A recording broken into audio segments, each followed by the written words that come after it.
Yo mga idol, kamusta? Sports Talk PH nga pala.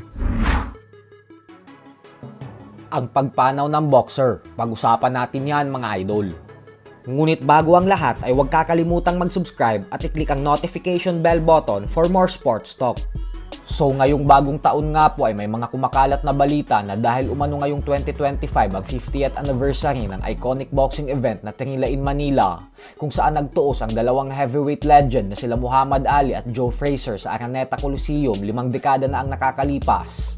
Kaya naman magkakaroon umano ng mega boxing event dito sa Pilipinas, kung saan sabay umanong lalaban sa iisang boxing event ang ating pambansang kamao Manny Pacquiao at ang kapwa nito Pinoy boxing legend na si former 4 Division World Champion Nonito Donaire Jr.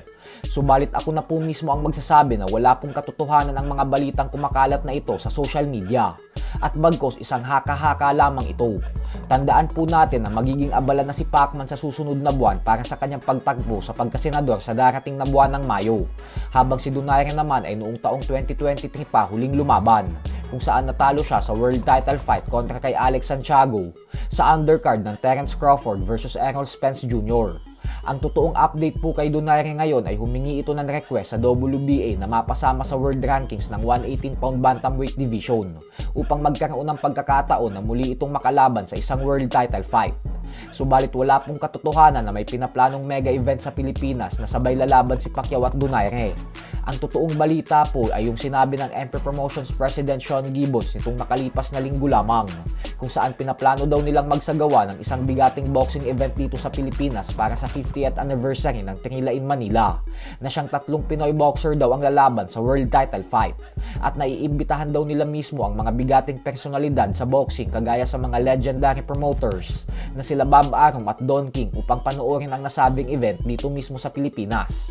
Sinabi din ni Gibbons na suportado daw mismo ni Pacquiao ang plano na ito at na kapag naging maganda daw ang takbo ng proseso ay agad nang magsasagawa ng press conference sa susunod na buwan. Sa kabilang banda naman mga idol ay isang malungkot na balita na naman nga po ang dumating ngayong bagong taon. Ito po ay dahil binawian ng buhay ang African fighter na si Hassan M. Gaya matapos itong manockout sa kanyang naging laban sa bansang Tanzania nitong December 27 lamang.